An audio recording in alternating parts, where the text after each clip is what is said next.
we'll convene the October meeting, the October regular meeting of the of the zoning commission. And our first order of business, let me just take a quick look at my list. I know Diane's not here and I don't see Josh. Is anybody else missing? Shannon. Oh, Shannon. So yeah, Shannon and Diane let us know that they could not attend this evening. Oh, okay. They had not heard from Josh.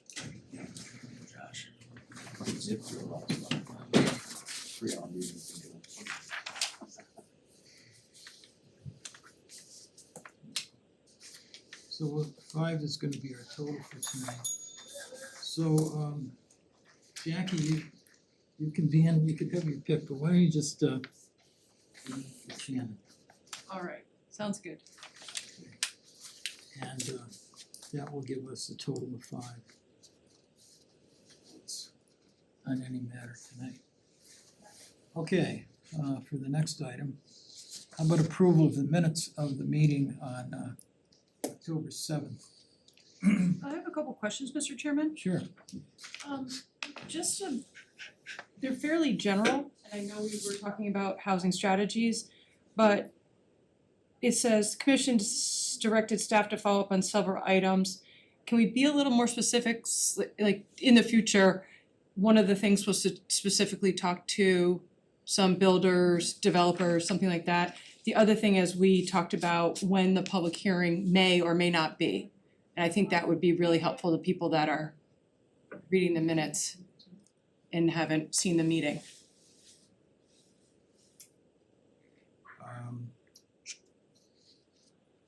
I think we've had discussions on occasions in the past that there are times when there have been there's been some occasions over the years where additional specificity might have been helpful. I'm not sure if the staff needs any more guidance on this other than to We certainly could have added those. Understood, Jackie. Thanks. Okay, here we go, on the minutes of October 7th. Yeah, I just had one Sure. correction. I didn't see any reference to Tucker in the attendance. Tucker's not there? Maybe he wasn't here. I definitely was. I think Tucker was here. Definitely was here. He was. Yeah. Yeah. Okay. You were. He had a I'll lot give of you that. comments. Definitely, we definitely did not include that and we apologize. I'll vouch for you. So as a correction, you were present? Tucker was I present. was indeed. It's trying to raise. Good catch, Tony. Okay, other comments, corrections, additions to the minutes of October 7th?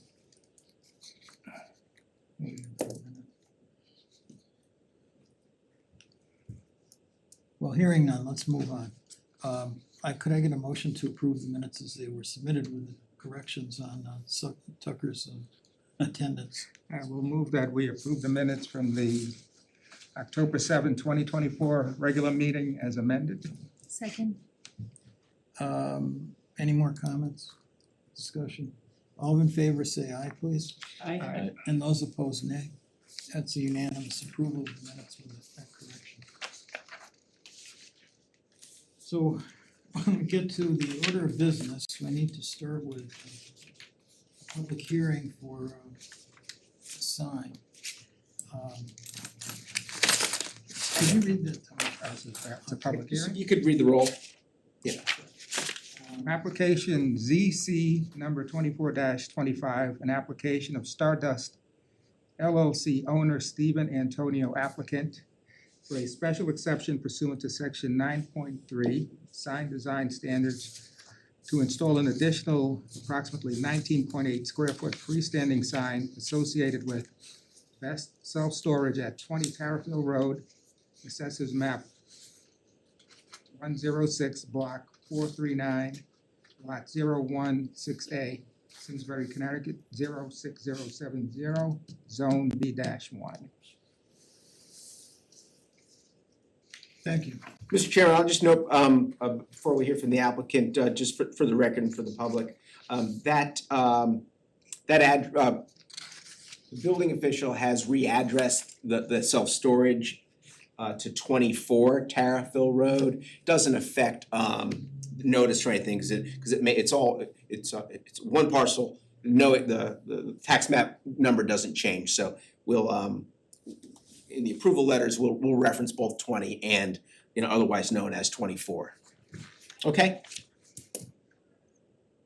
Mr. Antonio is in here, but I'll just go ahead and get a couple of slides. Why don't you come on up, Mr. Antonio?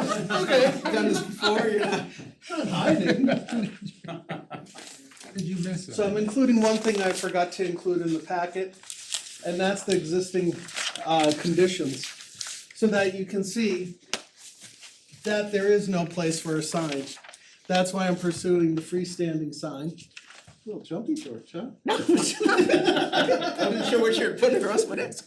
That's probably wise.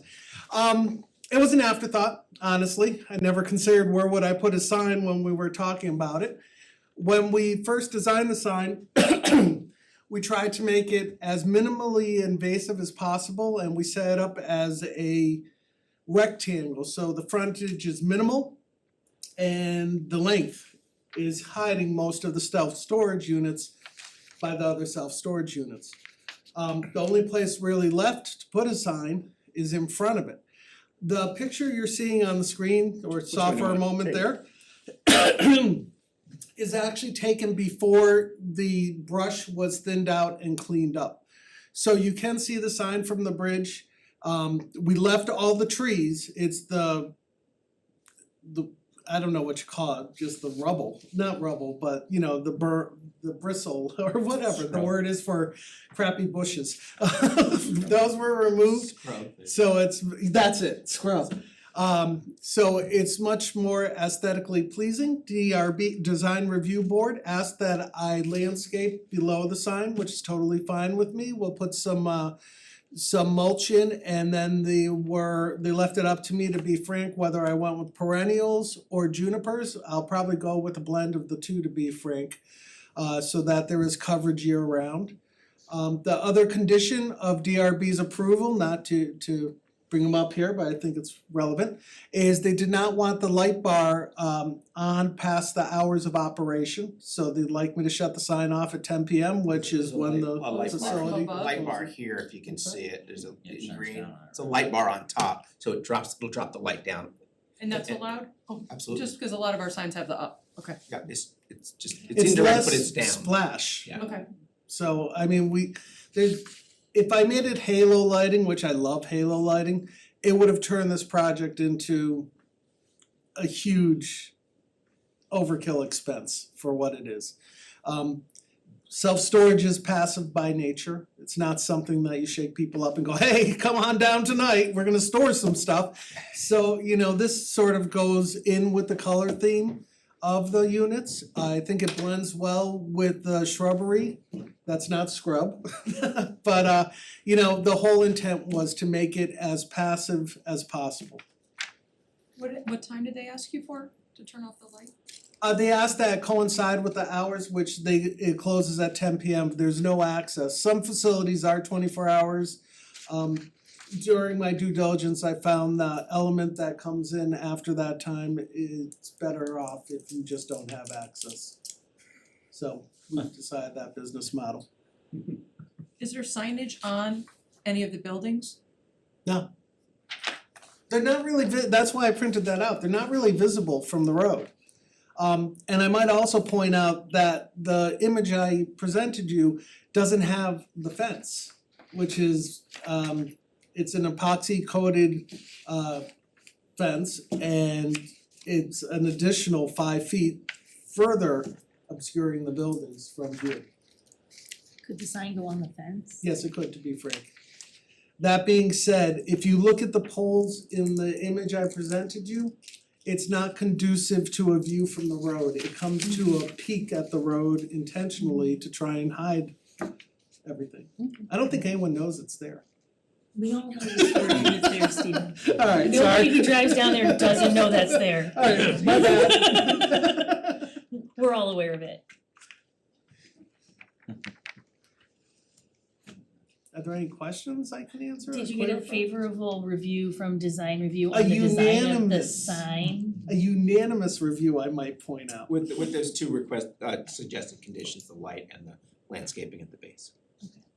Right. And I missed something on the landscaping, there's supposed to be a landscaping plan of some sort. The Relative landscaping to the plan lighting. that was approved prior to the implementation of the sign has been followed through. As you might recall, the initial project was twice the size of what exists today.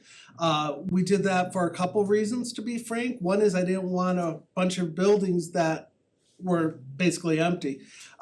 So we built phase one, which is the front half. So with that landscaping plan, it has been populated in full to what was I'm just discussed. talking about the area around the sign.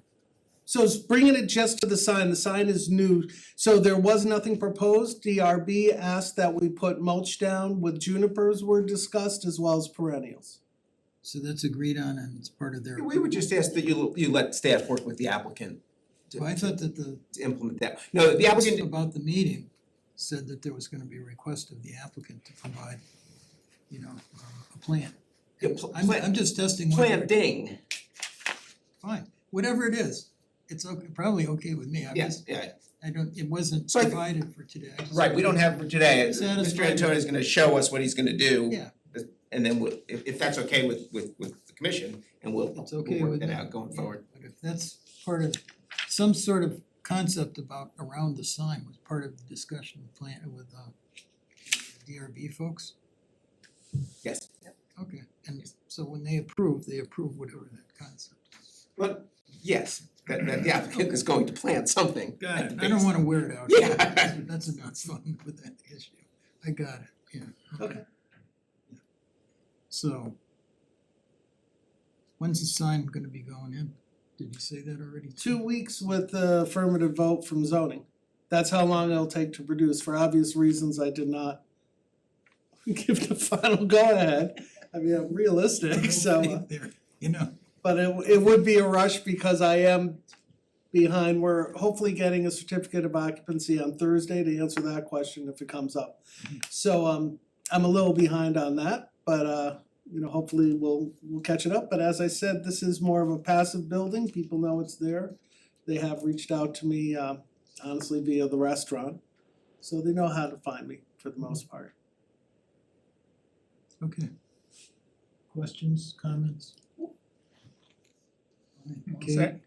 I'm okay. so my, So you don't have a draft motion in front of you, you've got a draft motion on the screen. we need to close the public hearing, right? Yes, you Is there should. a motion to close the public hearing I move to close the public hearing. in a second? A second. All in favor, say aye, please. Aye. Aye. And those opposed, nay. Do we have to ask anybody if they need to Probably should do speak? that. Yeah. Probably ask if anyone wants to speak first on it. Oh, yeah. The public part, oh. The public part of the Typically, we like to do that.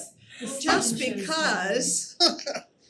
No. Please sit down, Stephen, Yeah. and now the Fine. in case anybody wants to come up Yeah, if you wanna, and identify themselves. Yeah. I'd love to see it, but So that's the conditions and that's the sign on the second page. I think you're good to close the public hearing. Does anybody have any comments? I have nothing to say. okay. Well, then, although it was an oversight, we didn't miss anything. That's right. So, we have a motion and a second to close the public hearing. Any other comments on it? Then we'll vote, please. All in favor, say aye, please. And those opposed, say nay. It's approved unanimously also. Now, moving on to discussion about the proposal or the application. Any comments, questions, anything on the proposal? Then how about a motion to approve the it's up there, Alright.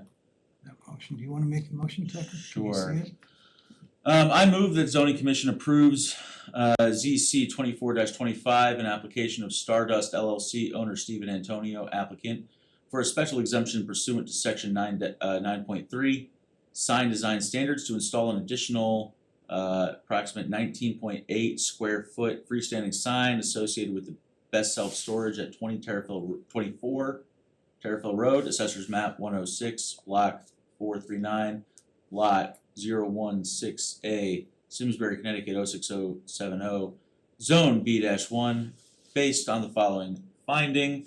The specific considerations for special exceptions as found in section 12 of the Town of Simsbury zoning regulations and addressed in the staff report dated October 2024 have been substantially met or satisfied, and subject to the following conditions of approval, the sign shall substantially conform to the plans generated by Falcon Sign dated 10-4-24. Do we need to add something about design review? Subject to the following condition, and that it meet the conditions set by the design review board. I'll second that. Any further comment, discussion on the motion? Then a vote, all in favor say aye please, Aye. and those opposed nay. It's unanimous approval of the application. So Can I Steve, put a horse on the building? Sorry, Jackie. I take back my vote. He has a Thank you horse very on the much, restaurant. Steve, you're all Wow. set, if you want, you're free to I kinda wanna hear some of the stuff you're gonna talk about Okay. I next. didn't realize that. All right. When did that come up for a vote? I don't know that. That's fine.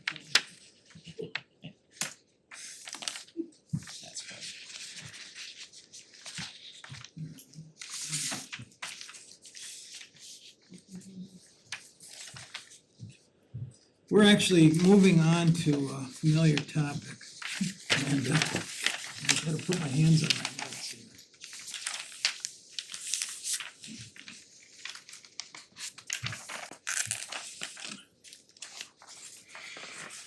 Okay.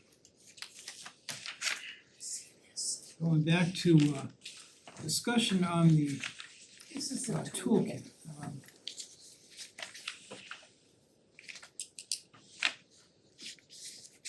Technically, it's application 2406, Housing Strategies Zoning Regulation Toolkit. I think it's been on at least 3 of our agendas so far, but we're still discussing from the same source document, which is dated, I think it's September 4th. Do I have that right? Yes, you do. September 4th.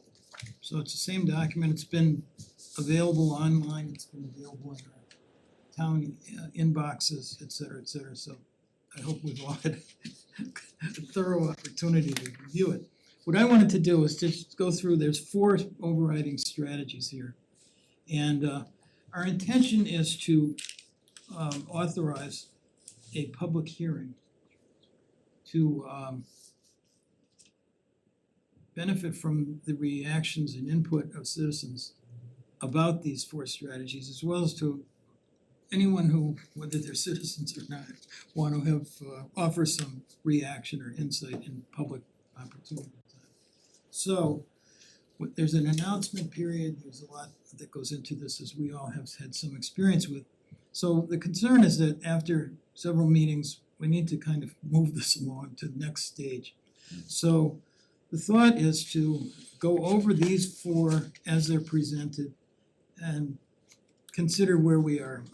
If there's comfort in presenting them for what they are, which is a prose configuration of what we would like feedback on and consideration of, it is not the text of a regulation, although some might find itself into a regulation.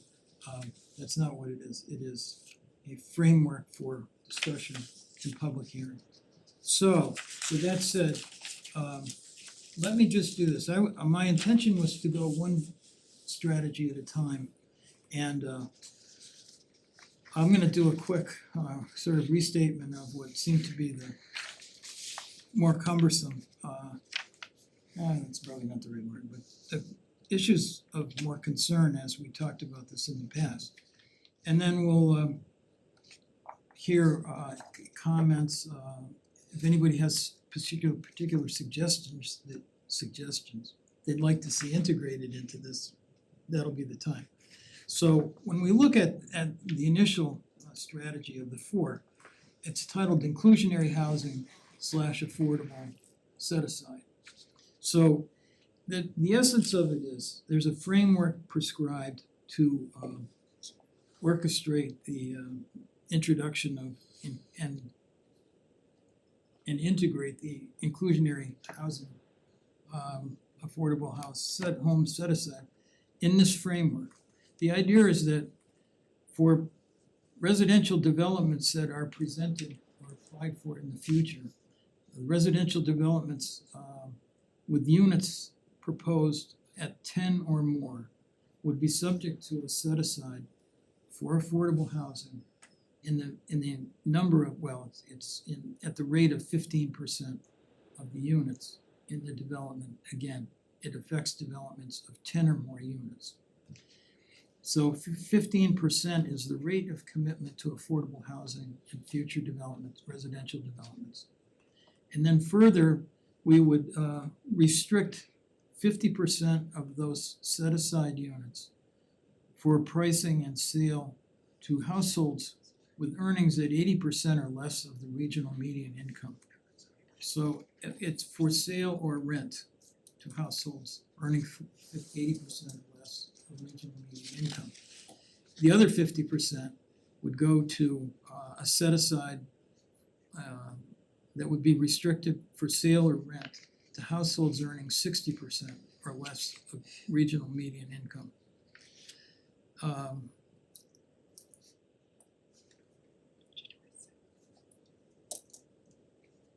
That's the framework. In terms of doing the calculations, the applications that end up with a development, 4 units, developments of 10 or more units. We already covered this. So it's 10 or more units, and the definition in this language is going to be reflective of what's in the Connecticut statute 8-30G. So while we've substituted some numbers, the basic framework of an overall allocation as a rate and then the subdivision into 2 groups of 50%. That's in 8-30G, and it seems to be a nice solution here. We had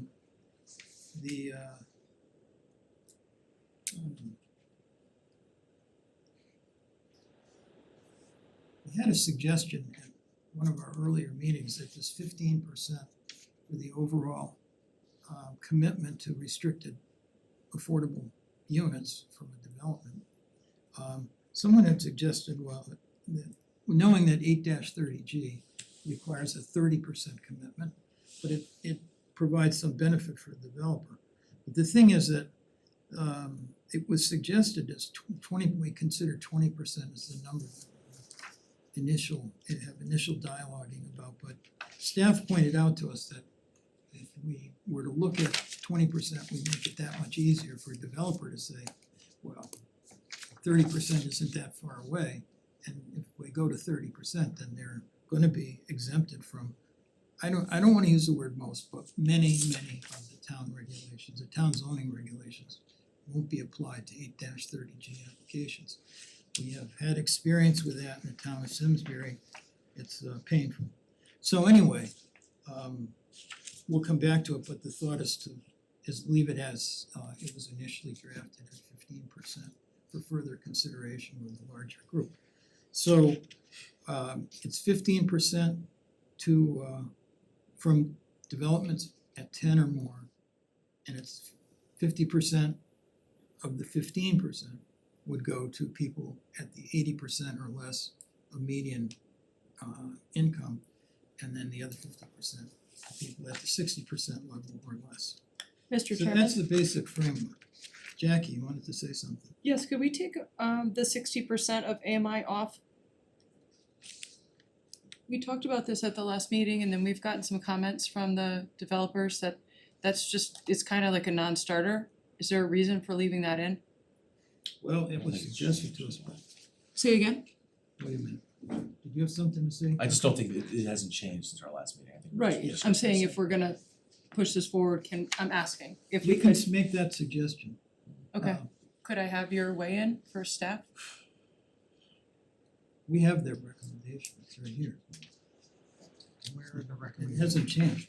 No, Jackie said something about the contractors had weighed in. That's news to me. Oh, I did know- you see that email? I know we had asked, there was There's an an email? email, Oh, I haven't maybe, seen it. was it today? I don't even know when it came out, I it's just saw it, but. Today or yesterday, yeah, at some point, since our last meeting. I would offer two things, if I could. The first is that when you had your initial work session with some members of the development community, Mr. Nelson, Mr. Giorgio attended, they both suggested how difficult it can be for a private developer to achieve the 60% number at whatever percentage as part of any development project. So they did say that. And we did receive additional comments from Mr. Giorgio that I sent to everybody. I probably sent it today. I think I might have got it earlier in the week, earlier last week. And I spoke with Mr. Correa as well, who, is a broker in town, and suggested the same thing. So the developers say it's just difficult. I don't know that it makes it impossible, but they have said it's 80% is usually achievable, 60% is just more difficult. So I don't know that I'm advocating for any. Again, the only thing I would say about tonight is the language you agree upon is what is the language that's gonna be noticed for the public hearing. It doesn't commit you to the language in the notice. You're not making a vote today on 60% or 80%. Right. You're not. I just didn't know if there was any benefit of putting that forward if what we're hearing is already the 60% is a non-starter, it doesn't really work. I'm just asking. So the other side of the coin is that housing advocates would suggest that the 60% number is the number we really ought to be striving for, because those are the folks who are most in need. Or certainly more in need than folks who are at 80%. So, I mean, this is very similar to some of the numbers that we worked with when I was working on the Work Live Ride bill. However, this was attached to a promise of, was if it was in a certain area and this was achieved, it was also as of right. So even housing advocates would probably look at this and say, that would be very, very, this would essentially be counterproductive in I'm not doing the whole as of right thing again this week. I'm just saying there was a significant carrot along with this to make it possible. To hit the numbers. So a housing advocate would say, sure, it's great to have this amount of affordability, but if nothing is built, then nothing's built and the Right. number remains at zero, right? So I mean, I agree with you that, I mean, we should, it might make sense to bring it to a more realistic place for public input, because we're kind of starting at a place that we know we're not gonna be able to, like, we know that this language would not go forward. We don't know. I mean, And It's fine, we can remember, leave it, I just, staff's draft was, we're not trying to be tricky, that's the language. absolutely. Oh, yeah. It's the standard language out of the state housing statute, Oh, yeah. so that's that is the 830G yeah, that's- standard. That's the number. And if we don't do that, then what does that mean for the 830G, like for our moratorium that we're working obviously to just be more inclusive as a community, that's like the basis. But we're up against this situation where we're trying to get this moratorium on 830G projects. And how does limiting that to only 80% impact that effort? So it doesn't. It doesn't. It doesn't at all, because it never affected it, But right? So those in 80 order to do it, in order to get what we call the HUE points towards the housing completion under the state code, you have to provide a true set aside development that gets at 40 years and 60 and 80%. That's why, for instance, Cambridge Crossing, we don't get, even though there's 20% affordable in there, those 20% are at 80%. So there are no true points that come out of there. Okay, so we wouldn't, So- so we don't get anything, we're making things more lowercase affordable but not uppercase affordable with this, if we take the 60 off or whatever that whole I think at 60 and jazz. 80, we get, if we do 60 and 80 in 40 years, then I do think we would get. But if we take the good 60 points. out, then we don't. Then we don't. okay, then leave it for the, For now. we're just talking about going forward to the Right. public hearing, that's fine. Right. I wanted to have that conversation. The other thing I would say was, I think, what you can't do is you can't go to public hearing and then put the 60 back in if you took it out. Right, that's what you said. You'd have to have another Right. public hearing. Well, and we talked about just for transparency, we talked about instead of 10%, potentially lowering that to 15%, lowering that to 10. And hopefully we'll talk about that at the public hearing. Yeah, and To make it more I would attainable. just say one more thing Sure. to keep it in. That way that way at the public hearing, you'll have members of the development community state the reasons that they're concerned, and that'll now fully be on the record. Now, this Okay. stuff is, it's not on the record, stuff from Okay, Mr. Giorgio, but that way you'll have that part of the public record in your decision-making process. Things you can point to as part of the public hearing, I appreciate that. that's what I would say. Thanks, Mr. Chairman. Thank you for your thoughts, Jackie. Anybody else on this topic? We can come back to it, but I wanted to move along to accessory dwelling units. And accessory dwelling units, we've had a variety of discussions about this on and off over a period of time, but this really has to do with trying to encourage more housing opportunity, whether it be workforce housing, is sort of not critical, but it's an opportunity to encourage housing that would come into the market at a more affordable level than most of the housing in Simsbury. But the idea is that we already have all the regulations in place for accessory dwelling units. We've been offering both attached as in inside an existing home or attached to it by virtue of an addition. And then the alternative being a detached unit, which is separated from the main house. We've had those opportunities for some time now. They're fairly crisply defined. And we don't really need to change anything in terms of our framework in order to get to a position that's widely touted as important. There's pushback in some communities and it probably it's been said here, that the process of getting an accessory dwelling approved is cumbersome, it's burdensome, it's not fair, it's overreaching, it's all sorts of things. But one of the fundamental and biggest, most often reiterated concerns about the process to get an affordable housing unit approved is the public hearing. In Simsbury, we have public hearings, and what's happening is there are a variety of things that fall into the area of by right, as Tucker was mentioning, but the notion of having those available for approval by right, and by right being by right once it's been documented that the proposal meets all of the town regulations.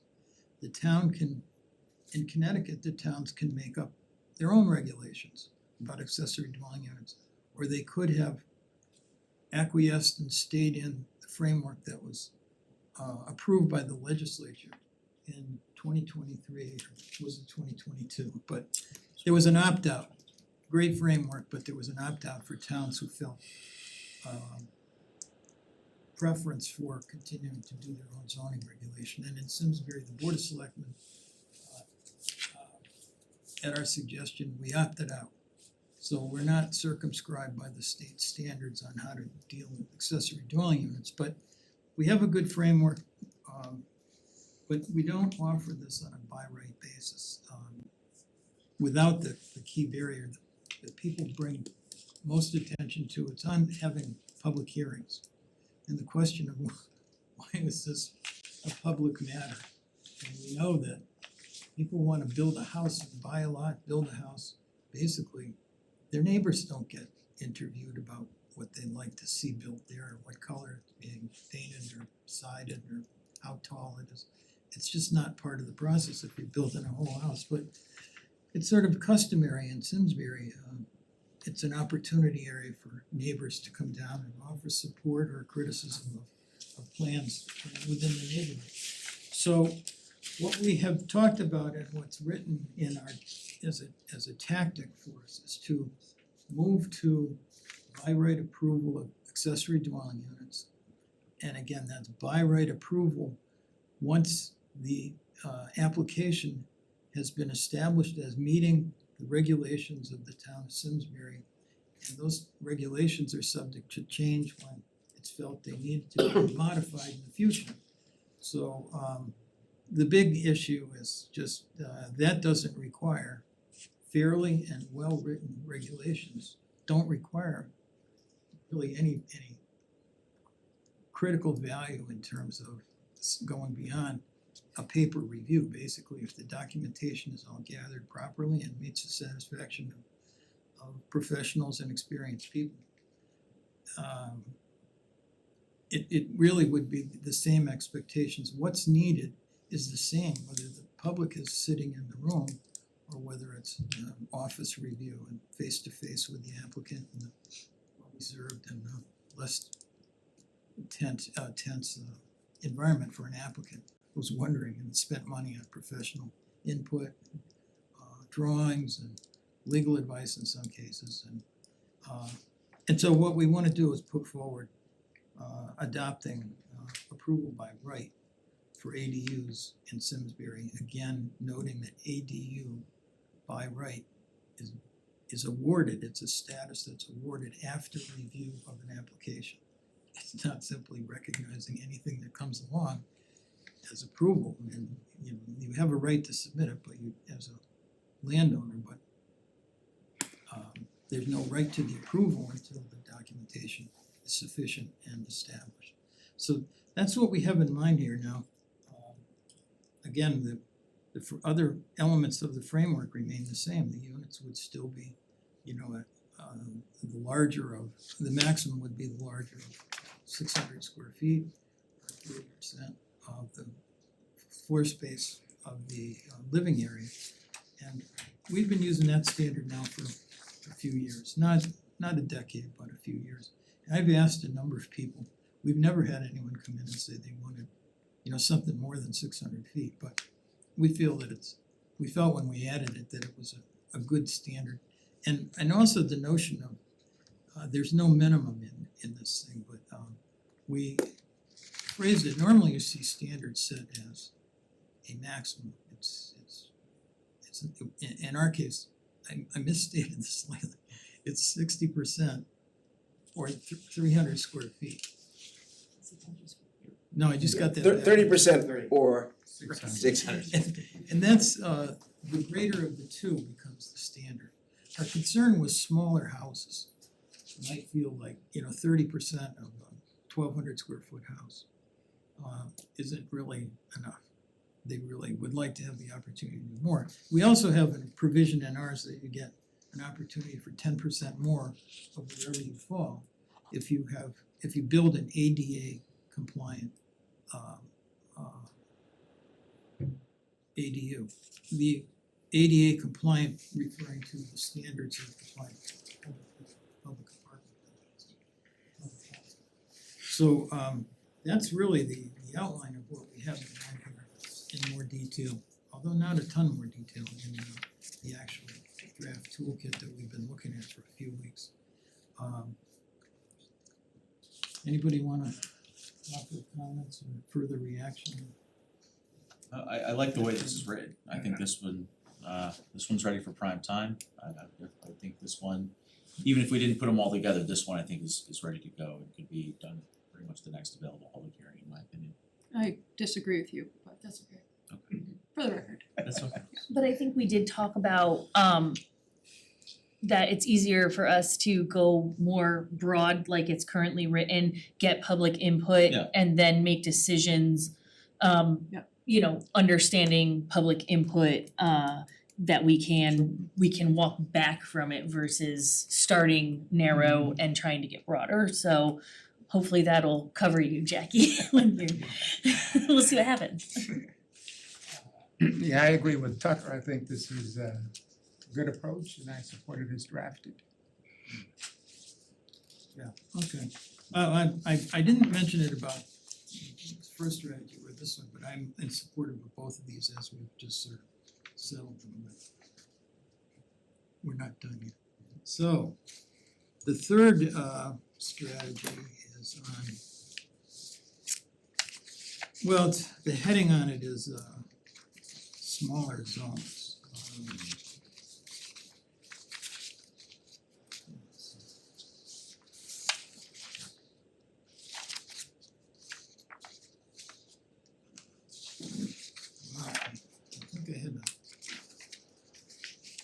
encyclopedia up here, but let me just wing that one. I did put the slide up for you, Bruce. Oh, Sure, good yeah. thought, yeah, alright. As is pointed out on that slide, the issue is there's opportunities to increase the number of housing units in Simsbury. And I mean, I grew up past Central School on Seminary Road. Our house was, well, 1948, the house was built and we moved in. But that was a R15 house, lot was 15 by 150. And there's a lot of that in Terriffill. A good part of anything post-war in Terriffill is R15.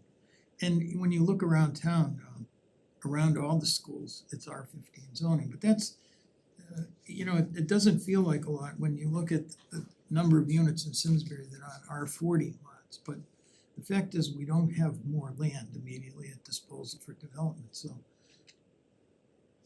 the notion of trying to do better with what we have or do differently with what we have has some appeal to it. And this using smaller zones does that. It's an opportunity to do more with a smaller piece. So it's by recommendation of the staff, and we haven't heard a compelling argument for something different, but R15 is the smallest zone that we have. And what we are suggesting by way of this toolkit is the adoption of an 8,000 square foot zone. 8,000 square feet with the same uses and restrictions as the R15. So as you jump down to frontage, these are the new numbers, frontage would be 75 feet, 20 feet. I can't read the first letter anyway, 20 feet front, 20 feet 20 feet front. to the front, 75 feet frontage. 8 feet on the sides. Those are the setbacks below, so it's a Right, 20-foot front okay. setback, Right, 8-foot right, sides, right, and the 8 foot on 25 the rear. side, yeah. So those are the basic dimensions, but in addition, we'd like to capture a related opportunity, and that is to go to, as is right in the middle there, allowing attached two-family homes by right in the attached, in the smaller zone, in the 8,000 square foot zone. In addition to the duplexes, as we'd also categorize in that, attached homes and duplexes, I'm mixing myself up here. Attached home, but in the duplexes, they could be on 4,000 square foot each, so we saw an illustration of one that was very nice, that the house was divided on the center line of the property, so it was exactly 50% of the house was on one side, 50% on the other. There are different takes on that, but the question really is whether that's, feels like a good move to sort of get us to where we can get more out of the land that is available or becomes available in Simsbury to answer the need for lower priced housing in town. So with that, if anybody has questions or comments, now's the time.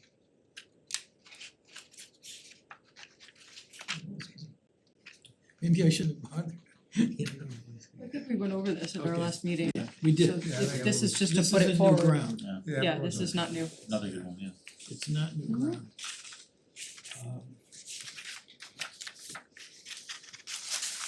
Well, then let's do this. There's one more. We got one more, sir. Oh, excuse me. Workforce housing. So I'll take this one, Bruce, you asked me to.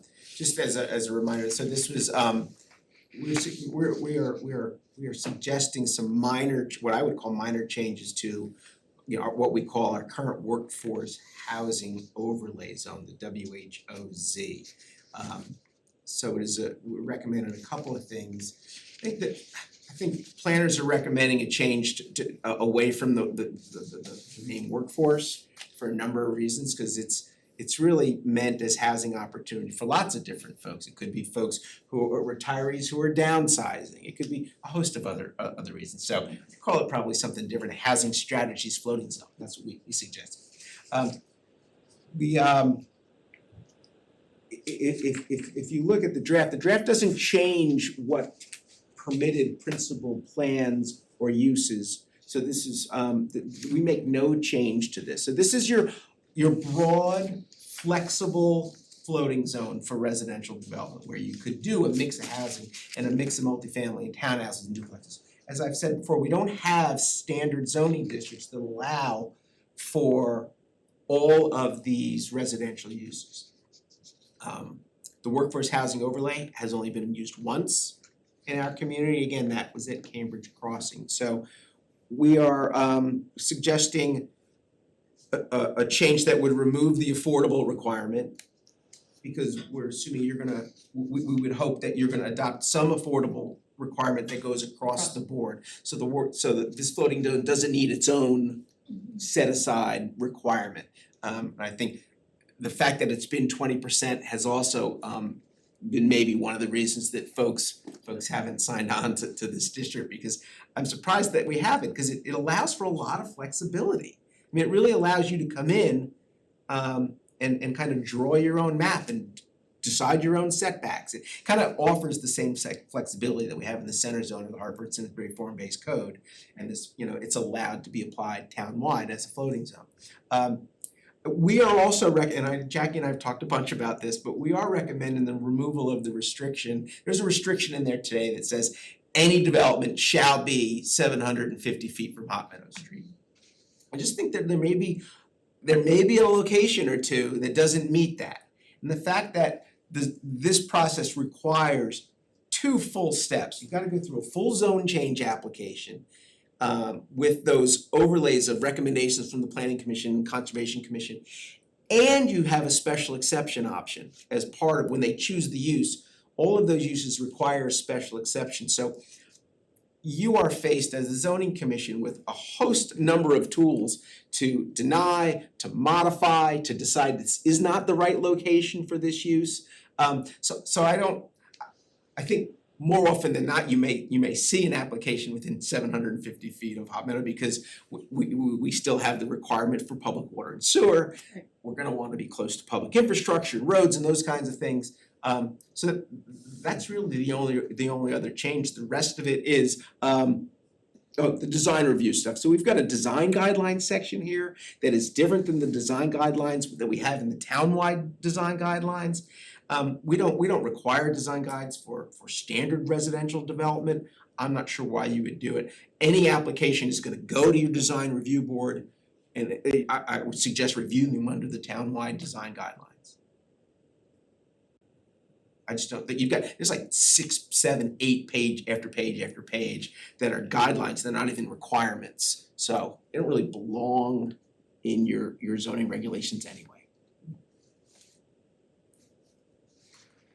Did you come across an adoption date for the workforce housing thing that we're trying to? I didn't, it looks like there's been a lot of talk about it a couple of different times in the community.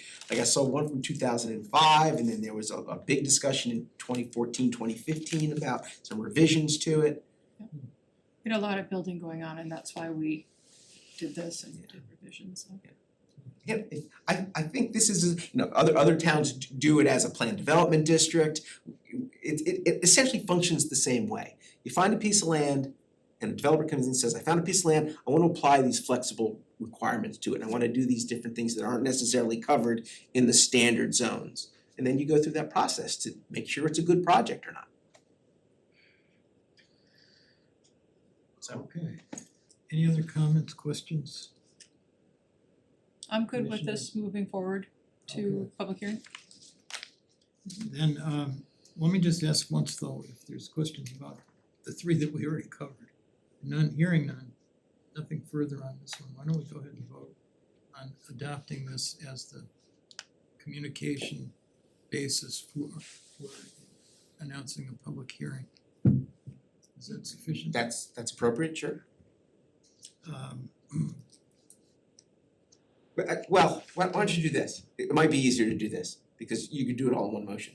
Why don't you talk about when you wanna have a public hearing? Cause then you can direct staff to schedule a public hearing on the draft dated September 4th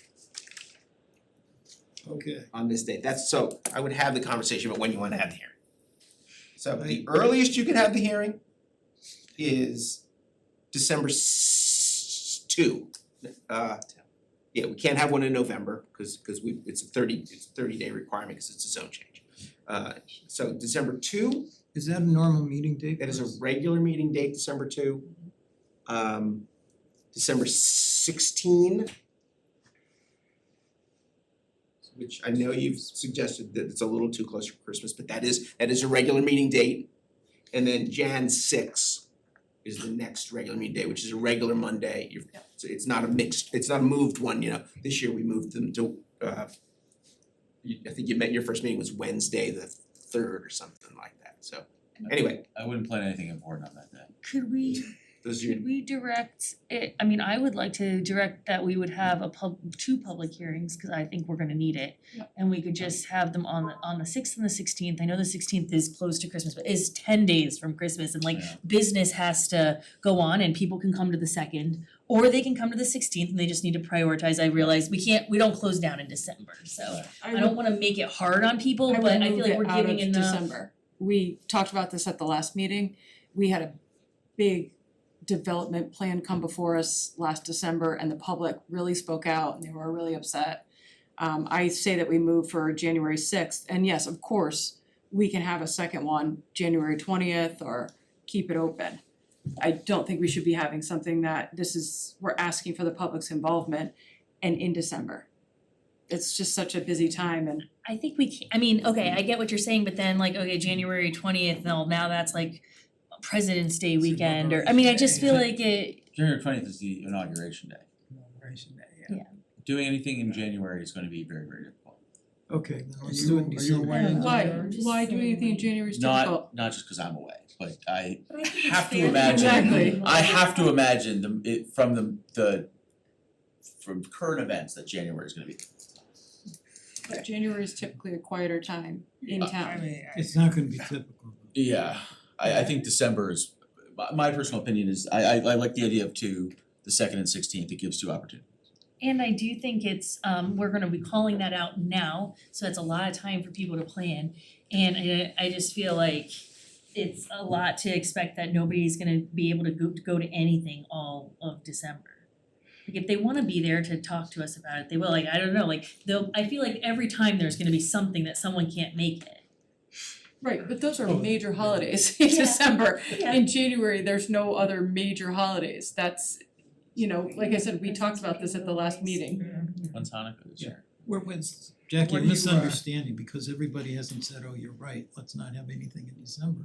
That doesn't mean that we don't hear you, or we don't Right. understand that there's concern on the part of the public anytime we have, really, when the holiday season starts from really, even the summer holidays, it's like, why did you have it around June, you know, why did, You know, our calendar says we're meeting on the 2nd of December and on the 16th of December. It was announced almost a year ago.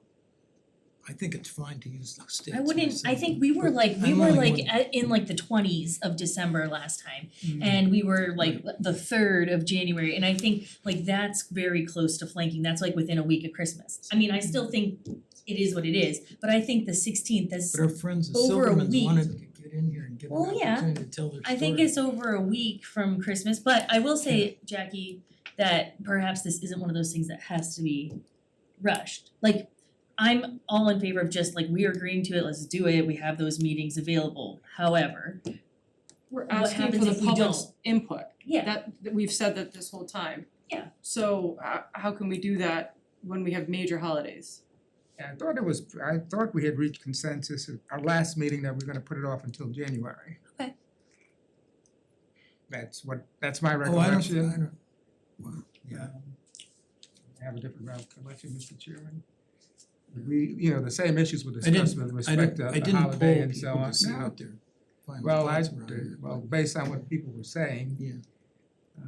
I don't recall a lot of strong comments in favor of December Okay. meetings at our last meeting. Now, I mean, I thought Kate and Tucker raised good points, so I'm kind of agnostic on it. yeah, think I guess I am whatever- too, whatever, I yeah, think if it's there's a okay to do strong- it in December, but I'm Yeah, also yeah. like, I'm not gonna be upset if we Yeah, it's don't, I just feel like yeah. more, like the longer you wait, then other stuff comes up and it's like, Tucker's not gonna be around and he has some strong opinions on some of the things that are going on and I mean, I don't know if that's good or bad, but I think it's fair to be considerate of that. Right, like I said, I'm fine either way, whatever the, Well, let's do this. What are the choices? Do one meeting in December, two in December, and I haven't heard any endorsements of February yet, but so we'll figure January is the latest. Is that a one date in January on one of our meeting no, I dates? thought it would be two, I mean, I think Kate's there's a lot But to he's saying cover. maybe we do one on the, Oh, I feel like But we having don't them have close two, together do we might have be two better. meeting dates in January? You do, 6th and the January 22nd. 6 and 22. I put it on the screen. Oh. Can you enlarge it on? Yeah, 6 and 22. And the 22nd There is you go. It's a Wednesday. a Wednesday because of the thing. Assuming the 20th is President's Day. President's Day or Martin Luther Yeah, King. it No, is, no, and I'm sure. out of town. I just feel like people will be like, well, it's the week I was out of town, like I feel like there's just No, always the 20th, that must something. be, no, that's MLK. Yeah, oh yeah, it is Martin President's Day Luther is in King, February. President's Day is in February. The 22nd is a Wednesday. I mean, I guess we could do like December 2nd and January 6th. Then spar apart, I don't know if we wanna do that, Yeah, if we wanna do them two in a row, we might not wanna do them two in a row if we have other business we need to deal with. I think you lose some momentum if you delay them on, Mhm. just say do them back to back. January. Okay. So we have two meeting dates in December and two meeting dates in January. So let's do this. We actually do a little poll here and see what the preference is for. You can't vote for more than one. So let me just It'll be be too clear, confusing. Tucker, you're unavailable the entire month of January, is that correct? I'm technically available January 6th, depending on the country. So you, May not be. Yeah. So did you have something else you wanted to say? no, I just wanted to Oh. ask Tucker. Oh, okay. So Tucker is likely not available for January. Factor that. So December, do we have people interested, have a preference for December? I do, because I'd like to see it keep moving. Yeah, I We think, have other things on the agenda and we got to these in large part by our prioritizing ourselves from the polling we did internally and the exercises we did. I think pushing these down the road. You know, and we don't know what the weather's gonna be in December. Well, you don't know really about December either, but Yeah, when January. we, yeah, you start to get in. We're gonna be out in February if we have a snow day kind of thing in January or whatever might happen, but everybody's entitled to their own degree of pessimism about the weather, but again, well, maybe we do this just by starting with you, Kate. Do you have a preference for two meetings in December or two meetings in January? I mean, I'm pretty open about it. I don't wanna preclude people from being able to come and speak. I do feel like we're giving enough notice and that's far enough from the Christmas holiday on a Monday that it's not like it's a Saturday or something. I feel like there's a reasonable expectation that with two dates that people can come. And I'm inclined to agree with you, Bruce, I'd like to see it moving. That said, I'm not gonna like vote against having it in January like that. It's not that big of a deal to me, but I don't see a real reason why those particular dates in December are hugely problematic. So you're trying to say you're okay with either one? Yeah, I'm okay with either one Okay. and Tell me I'm what kind you're of thinking. inclined to move it along. I'm okay with either one, but I think it's important that we try to accommodate all our commissioners, and if Tucker's unavailable for parts of January, then For sure, he's absolutely going already, he's Then- already got orders for. yeah, then I would say Bruce, he just said he could be here. it'd be on the 6th, but not the 22nd. He doesn't know. Oh, well, We don't need to discuss that. So Okay. Super. Well, but he's factoring it into the vote. no, Yeah, I I mean, mean- I'm offering it. No, I'm just broadcasting the information I heard, Yeah, I'm not telling you when you're here or when Sure. you're not. So with that said, I would favor December. Can I bring up one thing, is that it would be, I mean, granted, you wouldn't have necessarily the opportunity to speak if you weren't present, I don't know if you could send in like something that someone could read on your behalf, but we could postpone actually voting. We could close the public hearing but not make our Oh, final right. decision, and there'd be an ability to see what occurred on the public hearing, That's a fair just point. as an option That's a fair point. to accommodate. Yeah, I mean, these are recorded meetings, so absolutely. The broadcast too, Yeah, you can go ahead. watch them on YouTube. Okay, so Tucker, are you're gonna be supporting December? or I have you're I have a strong preference for abstaining? December. Okay. Okay. And Jackie, your inclination is January? My preference is January. Yeah, well, you're the only one who has a described and definitive preference for January, so we're gonna have these meetings in December. Was that like a voice vote? Yeah, it's a Okay. poll. Well, they did a poll and there were Okay. four. It's not a poll. There's 5 people sitting here. Well, I just, Four I didn't of know if them it has to- either voted I don't know if it directly for has to be like- December or- I would, does it have to be a vote? I would get a motion. Yeah, It'll be part of a there's- motion. Okay. That's We just would about- bring out a date before making the motion. We were advised to get a date. Okay. We're set on the date now. Do we have a recording of what I suggested the text, the motion might state? George from So- earlier. I would make a motion to direct staff to schedule a public hearing on the draft language contained in the September 4th, 2024 staff memo for a initial public hearing date of December 2nd. I wouldn't, then you can decide whether you wanna. But is there Right. enough time from December 2nd to then initiate one for December 16th? Cause I feel like Oh, I right. wanna You give wanna people put as both much. dates. Yeah, we wanna. No, Well, you would Possible. continue, doesn't matter, we don't have to re-advertise it, We you could would just continue, continue. you would continue the public hearing. Can we have that But we in could the- advertise, if you were can that set be on in the having two notes? dates, Yes, we can I think we're advertise set on 2 dates. right? that's what I was intending. We can do that. Yeah. So that our initial announcement would have the 2 dates. Yes. And then we're meeting anyway, so it just keeps the public hearing open, and if Jackie's right, and we find a response like the Silverman hearings, we can continue. We'll do what we need to do. So people get a chance to. But I think giving Input. both dates allows people to balance their calendar a little bit better. Yes. They know ahead of time. And it's You wanna around do the that? holidays. We can advertise 2 it. days. Yeah, Okay. and I feel like part of the problem before was that it snuck up on people. Mm. They felt like they didn't have enough notice, cause we just kept keeping it open. Right. So for purposes of proceeding, George, is the recitation of a motion that you gave, is that sufficient for the record? It is, it can be shorter than that, you Okay, can no, direct but I staff, just wanted to make sure we'll jump on to a second of the motion. We call that a motion. but one of you has to make it, I can't make the Okay, motion. would one of the commissioners, well, that's what I was gonna Yeah. say.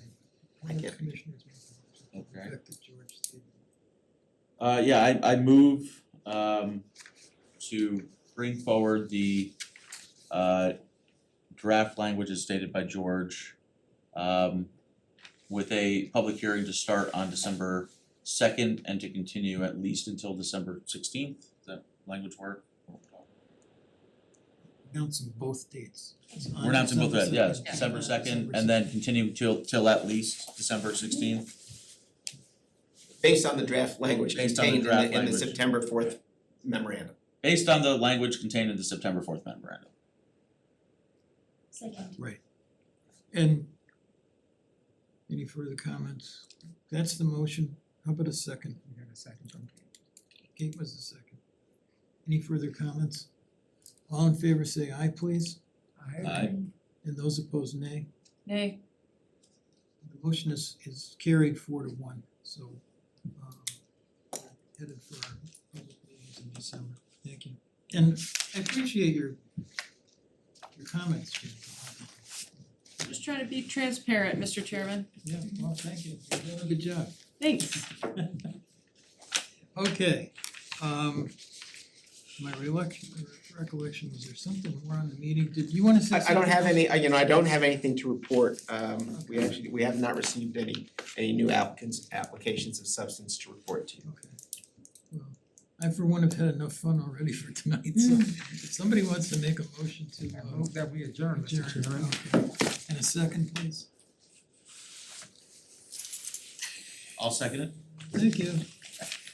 There's a motion and a I wanna second to keep adjourn the going. meeting. All in favor, say aye, please. Aye. Those opposed, we're adjourned as of 8:11. This of, Danny Phantom over here.